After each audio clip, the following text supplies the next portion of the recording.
నవభూమి తెలుగు దినపత్రిక వార్తలకు స్వాగతం. నేను మీ అజీత్. ఇక నవభూమి తెలుగు దినపత్రికలోని వార్తలు, వాటికి సంబంధించిన విశ్లేషణ ఇప్పుడు మనం చూద్దాం. రాష్ట్రపతి, ఉపరాష్ట్రపతి ఎన్నికల్లో క్రాస్ ఓటింగ్, ఇండియా కూటమిలో ప్రకంపనలు. ఉపరాష్ట్రపతి ఎన్నికల్లో విపక్ష కూటమికి ఎదురుదెబ్బ. ఎన్డీఏ అభ్యర్థి సంఖ్యాబలం కన్నా 14 ఓట్లు ఎక్కువ. ఇండియా కూటమిలో క్రాస్ ఓటింగ్ జరిగిందన్న ఆరోపణలు. జరిగిందంతా దేశం చూసేసిందన్న కూటమి అభ్యర్థి జస్టిస్ సుదర్శన్ రెడ్డి. మనస్సాక్షితో ఓటేశారంటున్న కేంద్ర మంత్రి రిజిజు. ఇక ఇప్పటికే మరి బీజేపీ లేదా ఎన్డీఏ పార్టీ ఓట్ల దొంగతనం చేసింది అంటూ దేశవ్యాప్తంగా రాహుల్ గాంధీ మరి ప్రచారం ప్రారంభించారు. ఈ నేపథ్యంలో చివరకు ఉపరాష్ట్రపతి ఎన్నికలు కూడా మరి క్రాస్ ఓటింగ్ జరగటం మరి దేనికి సూచిక? ఇండియా కూటమిలోకి సంబంధించిన మరి ఒక 14 ఓట్లు ఎన్డీఏ పక్షానికి పడ్డాయి. వాస్తవానికి ఉన్న ఓట్లతోనే ఉపరాష్ట్రపతి గెలిచే అవకాశం ఉన్నప్పటికీ క్రాస్ ఓటింగ్ని ఎన్డీఏ ప్రోత్సహించింది అన్నది వినిపిస్తుంది. మరి ఈ ప్రజాస్వామ్యానికి ఇది మంచిదేనా? ఈ ఫలితాలు అపనమ్మకాన్ని సృష్టించాయని ఇండియా కూటమి అంటుంది. మరి దీనిపై జస్టిస్ సుదర్శన్ రెడ్డి కూడా స్పందించారు. ఇక క్రాస్ ఓటింగ్ గురించి తాను ప్రత్యేకంగా మాట్లాడుకోబోనని, దేశ ప్రజలంతా దీన్ని గమనిస్తున్నారని ఆయన వ్యాఖ్యానించారు. పదవుల కోసంలో పార్టీలో చేరాల్సిన అవసరం లేదని ఆయన ఈ సందర్భంగా పేర్కొన్నారు. ఏది ఏమైనా మరి అత్యున్నత ప్రతిష్టాత్మకమైన మన ఉపరాష్ట్రపతి ఎన్నికల్లో కూడా క్రాస్ ఓటింగ్ చోటు చేసుకోవటం మరి ప్రజాస్వామ్యానికే చీటుగా మనం భావించాలి. ఇక ఆర్జేడీ నేత రాజ్ కుమార్ దారుణ హత్య, బీహార్ ఎన్నికలకు ముందు రాజకీయ ప్రకంపనలు. ఇప్పటికే ఎన్డీఏ లేదా ఈ బీజేపీ పార్టీ మరి బీహార్ ఎన్నికలను చాలా ప్రతిష్టాత్మకంగా తీసుకుంది. ఈ సందర్భంలో మరి ఎన్నికలు జరుగుతున్న సందర్భంలోనే ఆర్జేడీకి చెందిన నాయకుడు రాజ్ కుమార్ దారుణ హత్యకు గురవటం మరి అక్కడ రాజకీయ ప్రకంపనలను సృష్టిస్తోంది. మరి అధికార పక్షం మరి ఈ హత్యను అడ్డుకోలేకపోయింది అనంటూ ఆర్జేడీ ఆరోపిస్తుంది.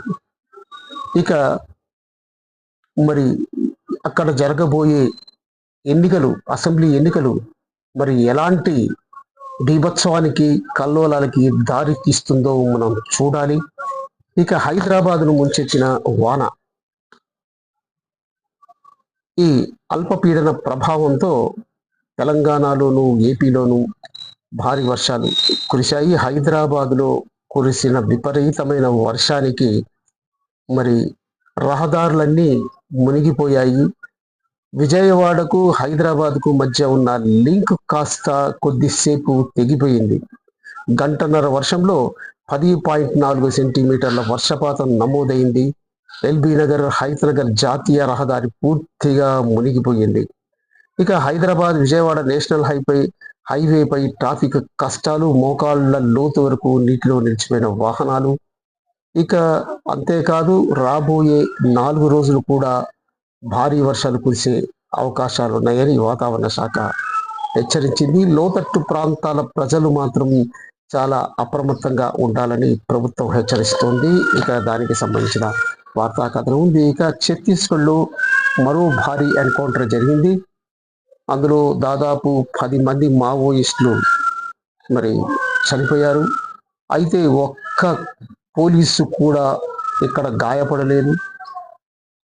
ఇక తెలంగాణ మరి మావోయిస్టు అగ్రనేత మోడెం బాలకృష్ణ హతమైనట్టుగా పోలీసు వర్గాలు చెప్తున్నాయి. ఆయన మీద ₹1 కోటి మరి తలపై వెలని మరి ప్రభుత్వం ప్రకటించింది. ఇక 2026 నాటికి నక్సల్స్ నిర్మూలించాలనే లక్ష్యంతో కేంద్ర ప్రభుత్వం పనిచేస్తుంది. దీనిలో భాగంగానే మరి ఈ ఆపరేషన్ మొదలుపెట్టింది. ఇప్పటికే చాలా మంది మావోయిస్టులు హతమయ్యారు. ఇక గ్రూప్ 1 తీర్పుపై టీపీజీఎస్సీ కీలకమైన నిర్ణయం తీసుకుంది. మరి హైకోర్టు సంచలన తీర్పు మీద మళ్ళీ హైకోర్టుకు అప్పీలు చేయాలనే ఆలోచనలో మరి టీపీజీఎస్సీ ఉంది. ఎందుకు అనంటే మళ్ళీ కొత్తగా పరీక్షలు పెట్టడం ఇవన్నీ ఇబ్బందితో కూడుకున్న వ్యవహారం కనుక మళ్ళీ దీని మీద అప్పీలుకు వెళ్ళబోతుంది. ఇక ఆదిలాబాద్లో కలెక్టరేట్ భవనంపై అంతస్తు కూలిపోయింది. అయితే ప్రమాదవశాత్తు జరిగినప్పటికీ ఆ ప్రాంతంలో అక్కడ ఎవరూ లేకపోవటం వల్ల ప్రాణ నష్టం సంభవించలేకపోవటంతో అధికార వర్గం ఊపిరి పీల్చుకుంది. ఇక ఏపీలో 12 జిల్లాలకు కొత్త కలెక్టర్లను నియమించారు. ఇక ఈ సందర్భంగా వీడియో కాన్ఫరెన్స్ నిర్వహించిన సీఎం చంద్రబాబు నాయుడు ఈ కొత్త కలెక్టర్లకు దిశా నిర్దేశాలను మరి నిర్దేశించారు. ఇక సీఎం అంటే కామన్ మ్యాన్ గా ఆయన అభివర్ణించుకున్నారు. రూల్స్ కంటే మానవీయ కోణం ముఖ్యమని ఆయన సూచించారు. ఇక ఫేక్ ప్రచారాలపై రియల్ టైంలో స్పందించాలని ఆదేశించారు. అదేవిధంగా ఈసారి పోస్టుల్లో గట్టి కసరత్తు చేసిన ప్రభుత్వం అంటూ ఈ కథనం ఉంది. ఇక చైనా బోర్డర్లో తెలుగు పర్యాటకులు చిక్కుకుపోయారు. వారిని వెలికి తీసేందుకు ఇప్పటికే ఏపీ ప్రభుత్వం మంత్రి లోకేష్ ఆధ్వర్యంలో మరి ప్రతినిధి బృందం మరి దీనికి సంబంధించి చర్యలు తీసుకుంటుంది. ఇక నేపాల్లో దారుణమైన పరిస్థితులు నెలకొన్నాయనటానికి ఈ వార్తే ఉదాహరణ. అదేంటంటే హెలికాప్టర్లకు తాళ్లు కట్టి వేళ్లాడుతూ మంత్రులు వారి కుటుంబ సభ్యులు పారిపోయారట. ఇంతకంటే దారుణమైన విషయం ఇంకోటి ఉండదు. మరి తమ ప్రాణాలను మరి చిక్కబట్టుకొని వారు హెలికాప్టర్లు కట్టిన తాళ్లతో మరి సురక్షిత ప్రాంతాలకు తరలి వెళ్ళారు. ఇక దానికి సంబంధించిన వార్తా కథనం. ఇక చంద్రగ్రహణం దెబ్బకు 4 ప్రధానులు రాజీనామా అంటూ ఒక కథనం కూడా ఉంది. ఇక మరో ప్రత్యేకమైన కథనం ఏంటంటే బీసీసీఐ అధ్యక్షుడిగా సచిన్ టెండూల్కర్ మరి ఇప్పటికే రాజ్యసభ సభ్యుడిగా ఉన్న సచిన్ టెండూల్కర్ మరి బీసీసీఐ అధ్యక్ష పదవిని మరి అందుకోబోతున్నారా? మరి ఇప్పుడు కనిపిస్తున్న పరిణామాలు ఆయన ఈ రేసులో ఉన్నట్టుగానే వినిపిస్తుంది. కానీ సచిన్ టెండూల్కర్ కు చెందిన మరి ఈ ఎక్స్ పార్టీ అనే ఒక సంస్థ మాత్రం సచిన్ కు అలాంటి ఆలోచన ఏదీ లేదు అంటూ మరి స్పష్టం చేసింది. అయినప్పటికీ ఈ కొత్త అధ్యక్షుడిగా సచిన్ నియమించే అవకాశాలు లేదా ఎన్నికయ్యే అవకాశాలు ఉన్నాయి అన్నట్టుగా మరి వినిపిస్తుంది. మరి ఏం జరగబోతుందో చూద్దాం. నేడు ఉపరాష్ట్రపతి రాధాకృష్ణన్ ప్రమాణ స్వీకారం చేయబోతున్నారు. మరి ఈ కార్యక్రమానికి ప్రధాని మోడీ, ఆ తర్వాత హోంమంత్రి అమిత్ షా, రక్షణ మంత్రి ఈ మంత్రులతో సహా మరి ఎన్డీఏ పాలక పక్షంలో ఉన్న మరి టీడీపీ పార్టీ అధినేత ఏపీ సీఎం కూడా హాజరు కాబోతున్నారు. ఇక దానికి సంబంధించిన వార్తా కథనం ఉంది. ఇక సోనియాకు భారీ ఊరట. వాస్తవానికి ఆమె ఈ భారత పౌరసత్వం పొందిన తర్వాతే ఓటరుగా నమోదు చేసుకున్నారు. కానీ ఆమె నకిలీ ధృవపత్రాలను సమర్పించి ఆమె ఓటరుగా పేరు నమోదు చేసుకున్నారన్న ఆరోపణలు వచ్చాయి. ఈ నేపథ్యంలో మరి ఒక పిటిషన్ దాఖలైంది ఎఫ్ఐఆర్ నమోదు చేయాలని. అయితే మరి ఈ పౌరసత్వానికి ముందే ఓటర్ జాబితాలో పేరు లేదని మరి ఈ ఆరోపణలు కోర్టు త్రోసిపుచ్చింది. దానికి సంబంధించిన వార్తా కథనం ఉంది. ఇక కేటీఆర్ కు ప్రతిష్టాత్మకమైన అంతర్జాతీయ పురస్కారం లభించింది. ప్రతిష్టాత్మకమైన గ్రీన్ లీడర్ అవార్డును 2025 ఎంపిక చేశారు. పర్యావరణ పరిరక్షణకు కృషి చేశారని పురస్కారం.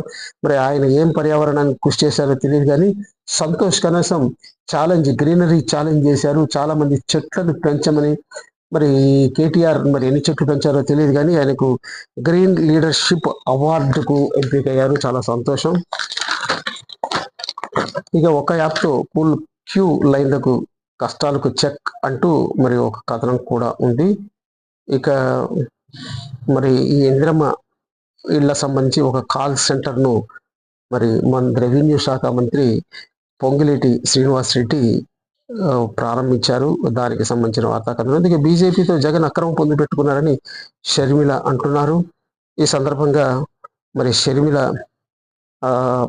తన రాజకీయ వారసుడిగా రాజారెడ్డి మరి వస్తున్నారని ఆమె పేర్కొన్నారు. ఇక కవితను చింతమడగ వాసులు ఆహ్వానించారు. మరి బతుకమ్మ సంబరాలు జరుపుకుంటున్నారు. ఈ సందర్భంగా కేసీఆర్ స్వగ్రామమైన గజ్వేల్ నియోజకవర్గంలోని చింతమడకకు రావాలంటూ కవితకు ఆహ్వానం పంపారు. ఈ సందర్భంగా అక్కడి నుంచి వచ్చిన మహిళలు మరి జాగృతి కార్యాలయానికి వచ్చి ఆమెను కలుసుకున్నారు. ఇక రిటైర్డ్ జర్నలిస్టులకు పింఛన్ ఇవ్వాలి అంటూ వయోధిక జర్నలిస్టుల సంఘం తరఫున మరి మంత్రి పొంగులేటికి ఒక వినతి పత్రాన్ని అందజేశారు వీరదారి సముద్రం. ఇక మరి రాముడు అయోధ్యలో పుట్టలేదు అని అన్నందుకే పదవి నుంచి దింపేశారని నేపాల్ మాజీ ప్రధాని ఓలీ శర్మ అంటున్నారు.